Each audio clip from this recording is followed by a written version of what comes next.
Hello Medicos, I am Dr. Ankita Lunawat and welcome back to my channel The Learning Medico. आज की video में हम देखेंगे anaemia in pregnancy. Also for handwritten notes of all my videos, you can follow me on Instagram at The Learning Medico. Link description box में दी हुई है. Also do check out my book Parasitology Notes which is available on Amazon. जाइए देखिए आपको book कैसी लगती है और अपने प्यारे प्यारे रिव्यूज ज़रूर शेयर कीजिए. So let's start with today's topic, anemia in pregnancy. So anemia is the most common hematological disorder which may occurs in pregnancy. So हम कैसे define करते हैं? Hemoglobin which if it's below 10 gram per dl which is during pregnancy is considered as anemia, and it is anemia is responsible for 20% of maternal deaths. Classification हम कैसे करेंगे? Physiology पहला तो है physiological anaemia and pathological. What is physiological anaemia हम आगे वाले slides में देखेंगे. सो पैथोलॉजिकल एनीमिया में क्या क्या आता है? Deficiency anaemia due to deficiency. इसमें क्या आता है? Iron deficiency, folic acid deficiency, vitamin B12 deficiency and protein deficiency. Haemorrhagic में क्या आता है? Acute and chronic. So acute में क्या आता है? Following bleeding in early months और antepartum haemorrhage. So antepartum haemorrhage में क्या हो जाता है? ब्लीडिंग हो जाती है अर्ली प्रेगनेंसी में. So it may cause acute anaemia. Chronic में हुकवर्म इन्फेस्टेशंस, ब्लीडिंग पाइल्स हो पेशेंट को. So it causes the loss of blood. So it may cause chronic. Hereditary में क्या है? Thalassaemia and sickle cell haemoglobinopathies and the bone marrow insufficiency. इसमें hypoplasia and aplasia आ चुका है. ना क्रोनिक डिजीजेस में रीनल और नियोप्लेजिया. हेमाटोलॉजिकल मैलिग्नेंसीज में ल्यूकेमियाज एंड लिम्फोमास. हिमोलाइटिक में SLE, HELLP syndrome, auto immune haemolytic, drug induce G6PD deficiency. ना फिजियोलॉजिकल एनीमिया में क्या है? Maternal plasma volume increases by 40 to 50%. RBC volume increases by 20%. तो क्या हो जाता है? प्रेगनेंसी में क्या है? प्लाज्मा वॉल्यूम इंक्रीज होता है बट वो 40 to 50% इंक्रीज होता है और जो आरबीसी वॉल्यूम है वो सिर्फ 20% इंक्रीज होता है. इसलिए एनीमिया होता है. ये नॉर्मल आ जाता है वापस कब आता है? 6 weeks ऑफ प्रेगनेंसी में आता है. And the fall in the haemoglobin concentration during pregnancy is due to combined effect of haemodilution and negative ion balance. तो हीमोडाइल्यूशन हो जाता है क्योंकि प्लाज्मा वॉल्यूम इंक्रीज हो गया 40 to 50% बट उसके कंपैरिजन में आरबीसी वॉल्यूम सिर्फ 20% इंक्रीज हुआ है. So this is the physiological anaemia. अब कॉजेस क्या है? Before pregnancy faulty dietary habit. Before pregnancy ही पेशेंट एनीमिक है due to high phosphate and phytic acid help in formation of insoluble iron phosphate and phytates in the gut, thereby reducing the absorption of iron. Faulty dietary habits.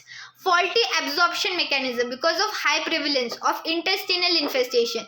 There is interstitial hurry which reduces. मतलब क्या हो जाता है? The food passes very quickly through the intestine. So उसको absorb करने का time ही नहीं मिला. So it leads to iron absorption proper नहीं होता है and it leads to anemia. Iron loss. More iron is lost during sweat. Through sweat and repeated pregnancy at short. बहुत short interval पर like बच्चों 1 साल का भी नहीं हुआ and she has her second pregnancy. बहुत short interval पर जब pregnancy होती है तब. Excessive blood loss during menstruation, hookworm infestations, chronic malaria, chronic blood loss due to bleeding piles and dysentery. अब ये होगा बिफोर प्रेगनेंसी के. अब during pregnancy increase demand of iron क्योंकि body needs more iron during pregnancy. Balance diet contain not more than 12 to 20 mg of iron. So the demand is not fulfil. इसलिए iron tablets दिए जाते हैं pregnancy में. Diminished intake of iron apart from socio-economic factors. Faulty dietary habits, loss of appetite and vomiting in pregnancy are responsible. तो क्या हो जाता है? बहुत नौशा हो जाता है पेशेंट को during pregnancy. So she doesn't Yeats properly. तो इसके वजह से इंटेक बहुत कम हो जाता है आयरन का. And diminish absorption due to antacids क्योंकि उसको बहुत एसिडिटी होती है. She takes antacids.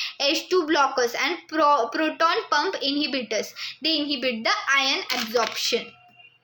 Disturb metabolism, presence of infection markedly interferes with erythropoiesis. तो इन्फेक्शन जब होता है पेशेंट में तो इरिथ्रोपियोसिस का जो प्रोसेस है वो प्रॉपर नहीं हो जाता है। Pre pregnant health issues, pre existing, जब so the patient is anaemic even before the pregnancy, so pre pregnant health issues. Health status, excess demand कब होती है? जब मल्टीपल प्रेगनेंसी हो, ट्विंस हो, ट्रिपलेट्स हो, women with rapidly recurring pregnancy, बहुत कम डिफरेंस हो दोनों प्रेगनेंसीज के बीच, women with heavy menstrual bleeding, तो हेवी मेंस्ट्रुअल ब्लीडिंग की वजह से वो पेशेंट के इसमें ना आयरन बहुत लॉस हो जाता है ड्यूरिंग मेंस्ट्रुअल ब्लीडिंग और इसकी वजह से उनमें आयरन कम होता है। Twin pregnancy, UTI. अब इसके सिम्टम्स हमें क्या दिखाई देंगे? लैसिट्यूड एंड फटीग और वीकनेस में भी द अर्लीस्ट। लैसिट्यूड एंड फटीग सबसे हमें स्टार्टिंग में दिखाई देता है। दूसरे फीचर्स क्या है? एनोरेक्सिया, भूख ना लगना, indigestion, palpitation cause by ectopic beats, dyspnoea, giddiness and swelling of the legs. तो उसमें क्या हो जाता है? पैल्पिटेशन वगैरह फील होता है पेशेंट को। एग्जामिनेशन में हमें क्या दिखाएगा? पेलर दिखाई देगा, वेरिंग डिग्री का, evidence of atrophic glossitis, stomatitis and angular glossitis, because vitamin B12 deficiency वजह से हमें ये सिम्टम्स दिखाई देते हैं। इडिमा ऑफ लेग में भी ड्यू टू हाइपोप्रोटीनेमिया और एसोसिएटेड प्रीक्लैम्शिया, इडिमा भी दिखाई देता है लेग्स का। और soft systolic murmur may be heard in the mitral area, there may be tachycardia and cardiac enlargement. Crepitations may be heard at the base of the lung due to congestion and koilonychia, spoon shaped nails दिखाई देते हैं हमें। Complications क्या है anaemia के pregnancy में? तो during pregnancy complications क्या है? Preeclampsia, intercurrent infections, heart failure at 32 weeks of pregnancy and preterm labour. During labour क्या हमें दिखाई देगा? यूटेराइन इनर्शिया दिखाई देगा, postpartum haemorrhage is a real threat and cardiac failure और हमें शॉक दिखाई दे सकता है। प्यूपेरियम में that is after delivery puerperal sepsis हो सकता है, subinvolution, poor lactation because iron बहुत कम है, पुअर वुंड हीलिंग हमें दिखाई दे सकता है। अभी बेबी पर क्या इफेक्ट होगा? लो बर्थ वेट बेबीज हो सकते हैं, इंट्रायूटेराइन डेथ हो सकती है फीचर्स की, या फिर एनीमिया भी दिखाई सकता है बच्चों में during its early period. Treatment हम इसमें क्या देखेंगे? Prophylactic. First is the prophylactic. पहले तो हम प्रोफाइलैक्सिस यानी कि प्रिवेंट करने के लिए एनीमिया, तो प्रोफाइलैक्सिस में क्या बजाएगा? फ्रीक्वेंट चाइल्ड बर्थ अवॉइड करना, बिटवीन प्रेगनेंसी एटलीस्ट 2 years का गैप रखना 2 प्रेगनेंसी के बीच में, सप्लीमेंट्री आयरन थेरेपी देना पेशेंट को एंड डाइटरी प्रिस्क्रिप्शन, और मतलब एक प्रॉपर बैलेंस डाइट रेकमेंड करना पेशेंट को that you should have this thing, इससे आपको आयरन मिलेगा। सो दिस इज द प्रोफाइलैक्टिक। अब क्यूरेटिव मतलब अभी पेशेंट को एनीमिया हो चुका है, अब जब उसका हीमोग्लोबिन 7.5 से भी कम होगा then the patient should be hospitalised. और जनरल ट्रीटमेंट में हम क्या देंगे? Diet, realistic balance diet, realistic. आप बोलोगे आप ये खाओ, यू ईट दिस, और यार इंडियन डाइट देना पड़ेगा जो पेशेंट को अवेलेबल हो सकता है easily, like dals are easily available to the patient to improve the appetite and facilitate digestion, effective therapy to cure. So this was it for today, anaemia in pregnancy. Also अभी हम और भी diseases देखेंगे जो कि प्रेगनेंसी में दिखाई देंगे। Also if you learn the topic very well then please hit on the like button and thank you so much for watching my video. Please do subscribe to my channel the learning medico. See you soon, bye bye.